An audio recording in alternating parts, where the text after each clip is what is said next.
अस्सलाम वालेकुम dear students. आज के लेक्चर में हम चैप्टर नंबर 8 एलिफेटिक हाइड्रोकार्बन्स में अल्काइंस की प्रेपरेशन मज़ीद स्टडी करेंगे। प्रीवियस लेक्चर के अंदर आपने अल्काइंस की प्रेपरेशन स्टडी की कि किस तरह जनरल मेथड्स को अप्लाई करके हम अल्काइंस की क्लास को जनरेट कर सकते हैं, और उसमें आपने जो मेथड्स पढ़े थे वो लेबॉर्ट्री मेथड थे। 3 मेथड हमने स्टडी किए थे, और उसमें पहला मेथड था डीहाइड्रोहेलोजिनेशन, सेकंड था डीहेलोजिनेशन ऑफ टेट्राहेलाइड्स, और थर्ड आपने कोव्स इलेक्ट्रोलाइटिक मेथड को अडॉप्ट किया था, जिसमें आपने पढ़ा था कि electrolysis of salts of unsaturated di carboxylic acid का इस्तेमाल करके हम अल्काइंस की क्लास को जनरेट कर सकते हैं। आज हम देखेंगे मज़ीद किस तरीके से अल्काइन की क्लास को जनरेट किया जा सकता है। उसमें एक बड़ा ही ख़ास किस्म का आपके पास मेथड है ऑफ प्रेपरेशन ऑफ अल्काइन, और ये इंडस्ट्रियल प्रेपरेशन है, और ये शॉर्ट क्वेश्चन के पॉइंट ऑफ व्यू से बहुत इंपॉर्टेंट है। Industrial preparation of ethyne. अगर हम इंडस्ट्रियल स्केल की बात करें, on industrial scale ethyne is prepared by the reaction of calcium carbide, जिसका फार्मूला है CaC2 विद वाटर। यानी आपके पास इंडस्ट्रियल लेवल पर, कमर्शियल लेवल पर जो इथाइन है उसे कैसे प्रिपेयर किया जाता है? दो चीज़ों के रिएक्शन से, वाटर के और कैल्शियम कार्बाइड के। अब कैल्शियम कार्बाइड डायरेक्ट तो प्रोड्यूस आपके पास नहीं होता, पहले इसकी प्रोडक्शन हम स्टडी करेंगे कि ये कैसे बनता है, देन ये वाटर के साथ रिएक्ट करेगा और हमें मुतल्लिका इथाइन बना कर देगा। तो कैल्शियम कार्बाइड का रिएक्शन अगर फॉलो करें तो उसकी प्रेपरेशन कैसे होती है? It is prepared by heating lime, जिसे आप आपके पास कैल्शियम ऑक्साइड भी कहते हैं, CaO, एंड कोक। ये कार्बन की सॉलिड फॉर्म है, कोयले की सॉलिड फॉर्म है, आपने चैप्टर 7 में डिटेल में स्टडी किया था। तो कोक इसे कार्बन से इंडिकेट किया जाएगा at very high temperature in an electric furnace. तो एक इलेक्ट्रिक फर्नेस में, भट्टे में लाइम और कोक का रिएक्शन होता है, जिसके नतीजे में कैल्शियम कार्बाइड डेवलप होती है, और कैल्शियम कार्बाइड को फिर मज़ीद वाटर के साथ ट्रीट करवाकर इथाइन प्रोड्यूस की जाती है। तो ये इंडस्ट्रियल यानी कमर्शियल स्केल में इसकी बहुत इंपॉर्टेंस है। तो इसका रिएक्शन अगर हम देखें तो ये आपके पास कैल्शियम ऑक्साइड, जिसे लाइम हम कहते हैं, इसका रिएक्शन होगा आपके पास 3 कार्बन, ये कोक की फॉर्म है, इसके साथ ये रिएक्ट करेगी इलेक्ट्रिक फर्नेस के अंदर, और टेम्परेचर देंगे 2000 डिग्री सेंटीग्रेड के लगभग। तो ये दोनों कंबाइन करके कैल्शियम कार्बाइड बनाएंगे, CaC2 प्लस कार्बन डाइऑक्साइड का मॉलिक्यूल जनरेट होगा। ये जो कैल्शियम कार्बाइड है ये फर्दर आगे वाटर के साथ ट्रीट की जाती है ताकि इथाइन बनाई जा सके। अब कैल्शियम कार्बाइड को आप ओपन करें तो आपको ये सिचुएशन नज़र आ रही है, जिसमें एक कैल्शियम है और उसके साथ 2 कार्बन्स अटैच हैं जो कि CaC2 की फॉर्म दे रही हैं, और कार्बन के दरमियान ट्रिपल बॉन्ड है। तो ये कैल्शियम कार्बाइड जब पानी के 2 मॉलिक्यूल्स के साथ ट्रीट करवाई जाती है तो वाटर में पॉजिटिव हाइड्रोजन भी है और नेगेटिव हाइड्रोक्सिल भी है। तो कैल्शियम जो है ये पॉजिटिव ग्रुप होता है, तो ये लिहाजा वाटर के नेगेटिव एंड्स को अपने साथ कैप्चर करेगा, तो कैल्शियम हाइड्रोक्सिल को लेकर कैल्शियम हाइड्रोक्साइड बनाएगा बेस, और पीछे जब ये बॉन्ड ब्रेक हो जाता है इस कार्बन का कैल्शियम के साथ और नीचे वाला कार्बन का भी कैल्शियम के साथ, तो इन दोनों के पास कमी हो जाती है एक एटम की, और उस कमी को पूरा करने के लिए कौन आ जाएगा? हाइड्रोजन अटैच हो जाएगी इनके साथ, और हाइड्रोजन अटैच होने से आपके पास जो स्ट्रक्चर बनेगा AC ट्रिपल बॉन्ड CH, जो कि एक ट्रिपल बॉन्ड स्ट्रक्चर है और lowest member of alkyne class है, जिसे हम इथाइन कहेंगे। तो इस तरह इंडस्ट्रियली कमर्शियल लेवल पर इथाइन की प्रोडक्शन की जाती है। आपसे वो क्वेश्चन पूछ सकता है कि हाउ इथाइन आपके पास, या इसे एसिटाइलिन भी कहते हैं, is prepared on commercial scale, या वो इंडस्ट्रियल स्केल आपसे पूछे तो आपने उसमें ये प्रॉपर बताना है, पहले थ्योरी बतानी है, देन आपने रिएक्शन लिखना है, तो ये आप फुलफिल करेंगे उस क्वेश्चन की रिक्वायरमेंट को।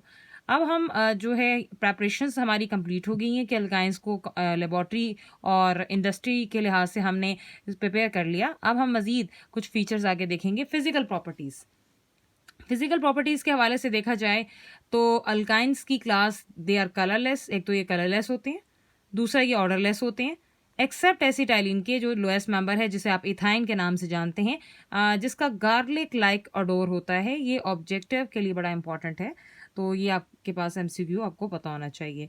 सेकंड जो फिजिकल प्रॉपर्टी है उसमें हम देखते हैं कि स्टेट क्या होती है, तो मेंबर्स की, जो अल्काइन के मेंबर्स हैं। तो फर्स्ट 3 मेंबर्स जिनमें इथाइन, प्रोपाइन और ब्यूटाइन आ जाते हैं, ये रूम टेम्परेचर पर गैसेस की हालत में पाए जाते हैं। इससे मज़ीद आगे चलें तो नेक्स्ट 8 मेंबर्स जो कार्बन 5 से लेकर कार्बन 12 तक हैं, ये लिक्विड्स होते हैं, और इससे मज़ीद जो हायर मेंबर्स हैं अल्काइंस में वो सब सॉलिड्स हैं। तो ये इनकी फिजिकल स्टेट होगी।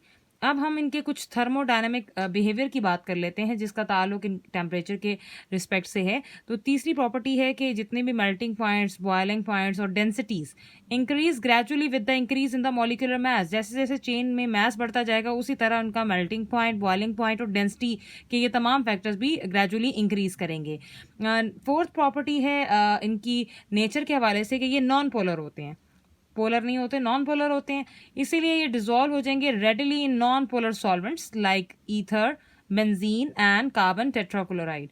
सॉल्युबिलिटी का प्रिंसिपल आप बखूबी जानते हैं कि लाइक डिजोल्व्स लाइक। अगर कोई चीज़ पोलर है तो वो पोलर में इजीली हल होगी सॉल्वेंट्स के एतबार से, और अगर कोई नॉन पोलर है तो वो नॉन पोलर सॉल्वेंट्स में हल होना पसंद करेगी और इजीली डिजोल्व हो सकती है। तो चूंकि ये नॉन पोलर हैं इसीलिए ये नॉन पोलर सॉल्वेंट्स में बआसानी हल हो जाते हैं। तो ये थी फिजिकल प्रॉपर्टीज़ जिसमें आपने जो है फिजिकल पैरामीटर्स देखे स्टेट के हवाले से, थर्मोडायनेमिक फीचर्स के हवाले से, सॉल्युबिलिटी के हवाले से। तो ये फिजिकल प्रॉपर्टीज़ आपके पास यहाँ पर ख़त्म होती हैं। अब हम बात करेंगे कि अल्काइंस की रिएक्टिविटी कैसी होती है। जैसे हर क्लास में हमने जनरल मेथड्स ऑफ प्रिपरेशन पढ़े हैं, अल्केन अल्कीन के अतबार से भी और आप अल्काइन के अतबार से भी देख रहे हैं। फिर हमने क्या देखा था फिजिकल प्रॉपर्टीज़ को, फिर देन हमारा तीसरा पॉइंट होता था रिएक्टिविटी के हवाले से। तो अल्काइंस की रिएक्टिविटी की बात करते हैं। जैसा कि आप जानते हैं कि अल्काइंस के अंदर जो कार्बन एटम्स होते हैं they are held together by triple bond. इसमें जो कार्बन और कार्बन के दरमियान जो बॉन्डिंग होती है वो होता है ट्रिपल बॉन्ड। अब ट्रिपल बॉन्ड में आपने पहले भी ये स्टडी किया प्रीवियस लेक्चर्स के अंदर कि जब भी दो एटम के दरमियान पहला बॉन्ड डेवलप होता है वो सिग्मा बॉन्ड होता है। आफ्टर देन अगर डबल या ट्रिपल डेवलप हो रहे हैं तो वो पाई बॉन्ड्स कहलाते हैं। और ये बड़ा इंपॉर्टेंट कॉन्सेप्ट है जो एमसीक्यूज में भी पूछा जाता है। अगर आपके पास जैसे कि अल्काइंस के एतबार से अगर हम देखें तो कार्बन एटम्स एक दूसरे के साथ जुड़े हुए हैं और ट्रिपल बॉन्ड की बदौलत जुड़े हुए हैं, तो इसमें हमारे पास एक सिग्मा बॉन्ड होगा और दो पाई बॉन्ड्स होंगे। तो electron density between the carbon atoms is very high. तो इतनी रिच इलेक्ट्रॉन डेंसिटी है दो कार्बन एटम्स के दरमियान ट्रिपल बॉन्ड की सूरत में। तो उसके नतीजे में होता क्या है, which draws atoms very close to each other. तो वो एटम्स को खींच के रखती है तो वो करीब रहेंगे। फिर क्या होगा इससे कि electrons in triple bond are therefore less expose. तो ये एटमॉस्फेयर में ज़्यादा एक्सपोज नहीं हो पाएंगे। जैसे कि अल्कीन्स की सूरत में आप देखते थे कि उनके इलेक्ट्रॉन्स जो है हाईली एक्सपोज होते थे।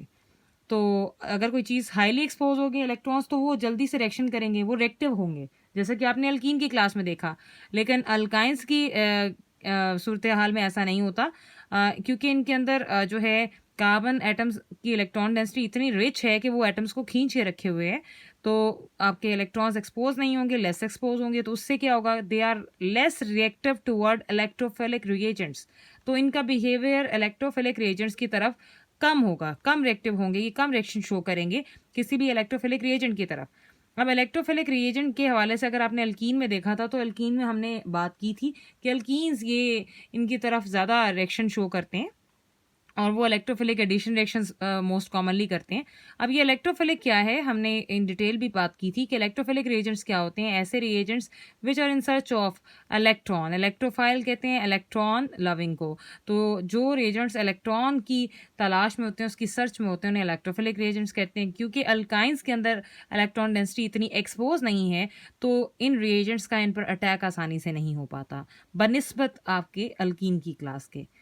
तो ये रिएक्टिविटी का एक शॉर्ट सा टर्म था। अब हमने एक एल्काइन का एक ये स्केच देखा था जब हम हाइब्रिडाइजेशन का टॉपिक स्टडी कर रहे थे कि इस तरह से हाइड्रोजन, कार्बन और कार्बन ये सिंगल बॉन्ड सिग्मा बॉन्ड्स को रिफ्लेक्ट कर रहा है और ऊपर वाले ये जो ब्लू और पर्पल में जो आपके पास लोब्स हैं ये पाई बॉन्ड्स को रिफ्लेक्ट कर रहे हैं। ट्रिपल बॉन्ड है तो डेफिनेटली इसके अंदर दो पाई बॉन्ड्स मौजूद हैं और पाई बॉन्ड की वजह से कार्बन कार्बन के दरमियान ये जो ट्रिपल बॉन्ड है वो बॉन्ड लेंथ को शॉर्टर करता है। अब शॉर्टर बॉन्ड लेंथ की वजह से आपके जो पाई इलेक्ट्रॉन डेंसिटी है वो ज़्यादा एक्सपोज नहीं हो पाती, लेस एक्सपोज होती है। और जब ये लेस एक्सपोज होंगे इलेक्ट्रॉन्स, पाई इलेक्ट्रॉन्स, तो वो लेस रिएक्टिव होंगे टुवर्ड्स एनी इलेक्ट्रोफिलिक रिएजेंट्स। तो उनका रिएक्शन आसानी से नहीं होगा। इसीलिए हम अगर एतबार से देखें कि रिएक्टिविटी के ऑर्डर में ये कैसे कहाँ प्लेस करते हैं तो आपके पास अल्कीन्स ज़्यादा रिएक्टिव होंगे और अल्काइंस उससे कम रिएक्टिव होंगे। तो उसकी वजह भी शॉर्टनिंग ऑफ बॉन्ड है और हाई रिच इलेक्ट्रॉन डेंसिटी है जो कार्बन और कार्बन के दरमियान ट्रिपल बॉन्ड की सूरत में होती है और वो एक्सपोज नहीं हो पाते। तो ये थी रिएक्टिविटी, जिस पर शॉर्ट क्वेश्चन पूछ सकते हैं वो आपसे कि रिएक्टिविटी के बारे में नोट लिखें, ये एक्सप्लेन करें कि अल्काइंस लीस्ट रिएक्टिव क्यों हैं टुवर्ड्स इलेक्ट्रोफिलिक रिएजेंट्स, तो आप उसमें इन डिटेल बताएंगे। अब मज़ीद हमने जो है आज इस प्रेपरेशन को कवर किया, फिर हमने उसमें जो है प्रॉपर्टीज़ देखी, और प्रॉपर्टीज़ के बाद हमने रिएक्टिविटी पर बात की अल्काइंस की क्लास की। अब हम कुछ एक्सरसाइज से रेलेवेंट एक क्वेश्चन स्टडी करेंगे। Question number 15, show by means of a chemical equation how the following cycle of changes may be affected. अब ये आपको साइकिल दिया गया है और वो इन अदर वर्ड्स आपसे कन्वेयन मांग रहा है, सिर्फ स्टाइल चेंज कर दिया है क्वेश्चन की सूरत हाल में। तो उसमें डिमांड क्या है, वो कहता है कि ईथेन से आपने इथीन में जाना है, फिर इथीन से आपने इथाइन में जाना है, और इथाइन से वापस आपने इथेन में भी जाना है। अगर इस पूरे साइकिल को देखा जाए तो इसमें 3 बातें पूछी जा रही हैं। पहली कि आप किस तरह इथेन से इथीन में जाएंगे, पहला टास्क। दूसरा टास्क है कि इथीन से आपने इथाइन में चले जाना है, और तीसरा टास्क है कि आपने इथाइन से इथेन में जाना है। हम 1 बाय 1 हर टास्क को देखेंगे कि कैसे और कौन से प्रोसेस के थ्रू ये काम होगा। इसके अंदर प्रीवियस लेक्चर्स के अंदर हमने इन डिटेल बात की थी कि किस तरह से हम सेम कार्बन्स के साथ एक बॉन्ड से अगले बॉन्ड में शिफ्ट हो सकते हैं, मज़ीद इजाफा कर सकते हैं बॉन्डिंग के अंदर। तो वही रूल्स दोबारा यहाँ पर अप्लाई होंगे। लेट्स सी कि पहला टास्क देखते हैं कि जब आपने इथेन से इथीन में जाना है तो उसके लिए आपको क्या करना पड़ेगा। फर्स्ट केस अलग कर लें। इथेन से इथीन में जाने का मतलब है कि सबसे पहले अगर आप सोचें कि तो क्लास आपके पास चेंज हो रही है सिर्फ बॉन्ड के हवाले से, कार्बन नंबर में कोई तब्दीली नहीं है। तो हमारा टास्क यहाँ पर क्या है कि कन्वेयन from double bond to triple bond with same carbon, carbon में कोई तब्दीली नहीं करनी। तो उसके लिए हमने एक रूल पढ़ा था प्रीवियस लेक्चर्स के अंदर कि जब आपने जो है डबल सिंगल से डबल बॉन्ड या डबल से ट्रिपल बॉन्ड में जाना हो और सेम नंबर ऑफ कार्बन्स हो, तो आप 2 प्रोसेसेस अडॉप्ट करते हैं। पहले आप अपने कंपाउंड की हैलोजिनेशन करवाते हैं, फिर आप डीहाइड्रोहेलोजिनेशन करवाते हैं। तो उससे डीहाइड्रोहेलोजिनेशन एक ऐसा प्रोसेस है जिसमें बॉन्ड डेवलप हो जाता है, तो ये आप आसानी से कर सकते हैं। अब लाइक उसने आपको स्टार्टिंग मटेरियल क्या दिया है, इथेन। आप इथेन शो करेंगे, CH3 सिंगल बॉन्ड CH3। अब हेलोजिनेशन करवानी है तो हमारे पास 2 ही ऑप्शन है, या तो क्लोरीन डाल लें या ब्रोमीन डाल लें। हमने क्लोरीन ऐड की है। कंडीशन क्या है इसकी कि अल्केन की हेलोजिनेशन कर रहे हैं तो डेफिनेटली सनलाइट का इस्तेमाल होगा। जब सनलाइट का इस्तेमाल होगा तो इसमें आपके पास जो है फर्दर इसको अगर कन्वर्ट करें तो ये CH3 ये रिप्लेसमेंट का अमल होता है जिसमें एक हाइड्रोजन निकल जाती है क्लोरीन के साथ और क्या बनाती है, HCl। और पीछे जो आपके पास प्रोडक्ट आती है CH3 CH2Cl, जो आप यहाँ पर देख सकते हैं, ये अल्काइल हैलाइड बन गया, यानी हेलोजिनेशन होगी हमारे अल्केन की। पहला स्टेप हमने कर लिया, हम हेलोजन अपने सिस्टम में ले आए। सेकेंड स्टेप में हम क्या करेंगे, इसी जो आपके पास कंपाउंड है जो हमारी प्रोडक्ट में आया है, इसको हम नीचे दोबारा लेंगे और इसमें जहाँ पर फंक्शनल ग्रुप क्लोरो अटैच है उस कार्बन को अल्फा और उसके साथ वाली को बीटा कहा जाता है। इन डिटेल हमने ये प्रोसेस पढ़ा हुआ है। तो इसमें आपके पास हम अल्कोहलिक क्यूएच की एडिशन करेंगे। क्यों करेंगे? क्योंकि हमें डीहाइड्रोहेलोजिनेशन करवानी है। और ये डीहाइड्रोहेलोजिनेशन हमें क्यों करवानी है? क्योंकि हमें सिंगल की बजाय डबल बॉन्ड चाहिए अपने स्ट्रक्चर में। तो वो इसी सूरत में मुमकिन है कि जब हम हेलोजिनेशन करें देन डीहाइड्रोहेलोजिनेशन करें। तो अब क्या होगा कि आपके पास इस कार्बन से ये क्लोरो ग्रुप निकलेगा और ये पोटाशियम पॉजिटिव ग्रुप के साथ, क्योंकि ये नेगेटिव है, KCl बनाएगा। और इसी तरह जो दूसरी कार्बन है इसके साथ एडजेसेंट, उधर से बीटा जो हाइड्रोजन रिमूव होगी वो पॉजिटिव है चूंकि, और ये नेगेटिव हाइड्रोक्सिल के साथ मिलकर क्या बनाएगी, फाइनली वाटर। तो इस दौरान क्योंकि इस कार्बन और इस कार्बन, दोनों कार्बन ने अपना एक एक जो है एटम जो है एक ग्रुप जो है लूज किया है, तो इनके पास इलेक्ट्रॉन्स रह चुके हैं। अब वो कंबाइन करके ये एक बॉन्ड डेवलप कर लेते हैं जो जिसके नतीजे में हमारे पास स्ट्रक्चर आता है H2C डबल बॉन्ड CH2, जिसे आप इथीन कहते हैं। इस तरह आपने 2 प्रोसेसेस के अंदर बहुत ही आसानी के साथ सिंगल बॉन्ड से डबल बॉन्ड जनरेट किया। पहला प्रोसेस, पहला रिएक्शन हेलोजिनेशन को शो कर रहा है और दूसरा रिएक्शन डीहाइड्रो हेलोजिनेशन को शो कर रहा है। तो इस तरह से आप कन्वेयन बआसानी कर सकते हैं। ये तो पहला टास्क था, मुकम्मल हुआ। सेकंड टास्क देखते हैं जिसमें वो आपसे कह रहा है कि आपने इथीन और से इथाइन में जाना है। इथीन से इथाइन में जाने के लिए अगेन अगर आप कार्बन नंबर्स पर बात करेंगे तो वो तो सेम है, इसमें भी 2 कार्बन, इसमें भी 2 कार्बन, तो कार्बन नंबर में कोई तब्दीली हमें नहीं चाहिए। हमें जस्ट एक ही चीज़ चाहिए कि यहाँ डबल बॉन्ड है और यहाँ ट्रिपल बॉन्ड है, यानी conversion from double bond to triple bond with same carbons is required here. तो उसके लिए अगेन अब जैसे कि प्रीवियसली आपने डिटेल में पढ़ा कि क्या करना पड़ेगा, हमें सिंपल एक काम करना है, हेलोजिनेशन करनी है, देन डीहाइड्रोहेलोजिनेशन करनी है। अब अल्कीन की हेलोजिनेशन थोड़े डिफरेंट फॉर्म में प्रोसीड होती है। अल्कीन की हेलोजिनेशन अगर करें, इथीन को अगर आप शो करें तो H2C डबल बॉन्ड CH2 हम इसमें मेंशन करेंगे इथीन, और इसमें आप क्लोरीन या ब्रोमीन में से कुछ भी ऐड कर लें, और इस कंडीशन के साथ ये नॉन पोलर सॉल्वेंट CCl4 की कंडीशन में ये काम करेगा। सनलाइट यहाँ से आप रिमूव कर दीजिएगा, आप यहाँ पे CCl4 को मेंशन करेंगे। और ये होता क्या है कि डबल बॉन्ड है तो डबल बॉन्ड में एडिशन होती है, बॉन्ड एक टूटेगा और ये इनकमिंग जो क्लोरो ग्रुप है, जो 2 क्लोरीन के एटम्स हैं, एक आपके पास इस राइट वाली कार्बन के पास चला जाएगा और दूसरा लेफ्ट वाली कार्बन के साथ अटैच हो जाएगा। यानी अल्केन और अल्कीन की हेलोजिनेशन में फ़र्क होता है। अल्केन की हेलोजिनेशन के अंदर आपने सब्स्टिट्यूशन देखी थी कि एक ग्रुप निकला और दूसरे ने उसकी जगह ले ली, लेकिन अल्कीन की सूरत हाल में ऐसा नहीं होता, एडिशन की पॉलिसी अडॉप्ट होती है, बॉन्ड ब्रेक होता है और दोनों एडजेसेंट कार्बन्स को इनकमिंग क्लोरो या ब्रोमो ग्रुप्स मिल जाते हैं। अब जब दोनों कार्बन्स पर ये आकर अटैच होंगे तो इसे हम विसिनल कंपाउंड कहेंगे, ये विसिनल डाइहैलाइड है। अब विसिनल डाइहैलाइड को नेक्स्ट स्टेप में आप दोबारा लेकर आएंगे और इसके साथ वही सेम जो है मेथोडोलॉजी अडॉप्ट की जाएगी कि डीहाइड्रोहेलोजिनेशन का प्रोसेस होगा। अगेन डीहाइड्रोहेलोजिनेशन क्या है कि आपके पास the process of removal of hydrogen and halogen from adjacent carbon atoms. तो उसकी कंडीशन क्या होती है कि आपने QH ऐड करना होता है in the presence of alcohol. अब ये कंडीशन में आप 2 देख रहे हैं कि हमें 2 मॉलिक्यूल्स का इस्तेमाल करना पड़ रहा है, क्योंकि यहाँ पर 2 हैलोजन के ग्रुप्स हैं जो 1 बाय 1 करके रिमूव होंगे और इनके रिमूवल के लिए 2 दफ़ा आपको मॉलिक्यूल्स को ऐड करना पड़ेगा। और इसमें भी सेम कैसे काम होगा कि ये आपके पास जो कार्बन है, राइट वाली कार्बन, इसके साथ जो क्लोरो ग्रुप है पहले स्टेप में ये रिमूव होगा और इसके साथ जो एडजेसेंट कार्बन है उसका हाइड्रोजन रिमूव होगा।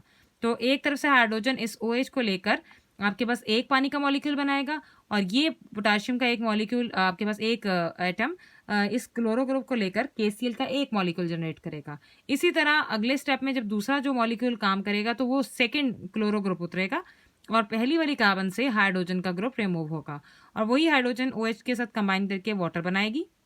इस तरह total 2 molecules of water generate होंगे और जो ये Cl का ग्रुप रिमूव होगा यहाँ से, वो सेकेंड आपके एटम ऑफ पोटेशियम को लेकर KCl का सेकेंड मॉलिक्यूल जनरेट करता है। तो ओवरऑल आपके पास इस तरह से 2 KCl और 2 आपके पास वाटर के मॉलिक्यूल सिस्टम में जनरेट हो जाते हैं।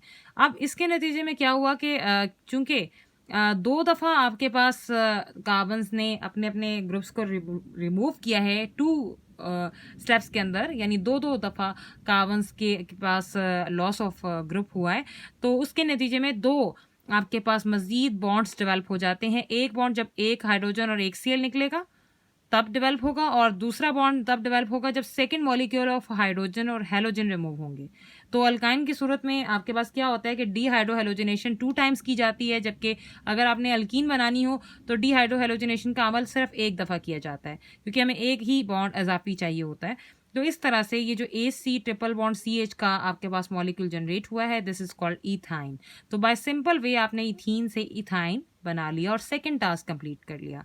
ये जो चीज़ें हैं जस्ट आपकी ईज के लिए बताई जा रही हैं, आपने जस्ट इन चीज़ों को मेंशन करना है इनिशियल और फाइनल प्रोडक्ट्स के नाम के साथ। अब हम देखेंगे एक लास्ट में जो हमारा एक लास्ट टास्क रह गया, जिसमें वो कह रहा है कि इथाइन से आपने चले जाना है इथेन में।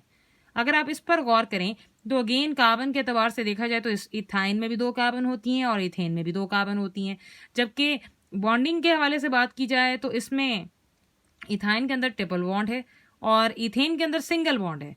अब ये चीज़ आपके लिए थोड़ी डिफरेंट है कि आपने ट्रिपल बॉन्ड से सिंगल बॉन्ड में जाना है। तो उसके लिए क्या करना है, अभी तक आपको प्रीवियसली मैंने जो कन्वेंस बताई उसमें आपने सिंगल से डबल और डबल से ट्रिपल में कन्वेंस आपने सीखी और सेम कार्बन्स के साथ सीखी और उसमें 2 ही प्रोसेसेस को अडॉप्ट किया, एक आपके पास हैलोजिनेशन और दूसरा डीहाइड्रोहेलोजिनेशन। लेकिन अब जो यहाँ पर मामला है वो रिवर्स हो गया है कि आपने ट्रिपल बॉन्ड से अगर डबल बॉन्ड में जाना हो और अगर डबल से सिंगल में जाना हो तो क्या करना होगा और कार्बन नंबर सेम हो, तो simple process, Sabatier-Sandon reaction, catalytic hydrogenation, simple hydrogenation. ये प्रोसेस की टेक्निक आपने सबसे पहले रिएक्शन में पढ़ी थी चैप्टर 8 के स्टार्ट में। तो आप इसको सिंपली फॉलो करेंगे और जब जब आपको ये रिक्वायरमेंट होगी आप हाइड्रोजन ऐड करके बॉन्ड को ट्रिपल से डबल और डबल से सिंगल में कन्वर्ट कर सकते हैं। लाइक उसने हमें इथाइन दिया है तो हम इथाइन का स्ट्रक्चर शो करेंगे, क्योंकि हमें इसे ट्रिपल से सिंगल में लेके जाना है तो हम एक दफ़ा हाइड्रोजनेशन से काम नहीं हासिल कर पाएंगे, हमें 2 दफ़ा हाइड्रोजनेशन करनी है, क्योंकि कन्वेयन है तो आप एक ही स्टेप में डबल मॉलिक्यूल्स ऐड करके डायरेक्ट प्रोडक्ट बनाकर दिखा सकते हैं। तो ये इथाइन है। हाइड्रोजनेशन का वे क्या होता है कि आप हाइड्रोजन का मॉलिक्यूल ऐड करते हैं, क्योंकि 2 दफ़ा करवानी है तो हमें 2 मॉलिक्यूल्स ऐड करने पड़े, एक बॉन्ड के लिए, दूसरा दूसरे बॉन्ड के लिए। कंडीशन क्या है कैटालिस्ट की? निकल कैटालिस्ट का इस्तेमाल होता है। 200 से 300 डिग्री सेंटीग्रेड टेम्परेचर रिक्वायर्ड होता है और ये आपके पास एक हाइड्रोजन का मॉलिक्यूल जब एक बॉन्ड तोड़ेगा तो दोनों कार्बन्स के पास चला जाएगा, और जब दूसरा तोड़ेगा तो ये भी बाकी दोनों कार्बन्स के पास जाकर ऐड होगा। इस तरह से ये ट्रिपल बॉन्ड सिंगल बॉन्ड में कन्वर्ट हो जाता है और इसको हम कहते हैं, जो कि CH3 सिंगल बॉन्ड CH3 है, ईथेन। इस तरह आप सिंपली इथाइन से इथेन में जा सकते हैं। और प्रोसेस क्या अडॉप्ट होगा अगर सेम कार्बन्स हैं तो हाइड्रोजनेशन कार्बन। तो this is all about for today regarding conversions. Written practice कीजिए और खुश रहिए। Best of luck.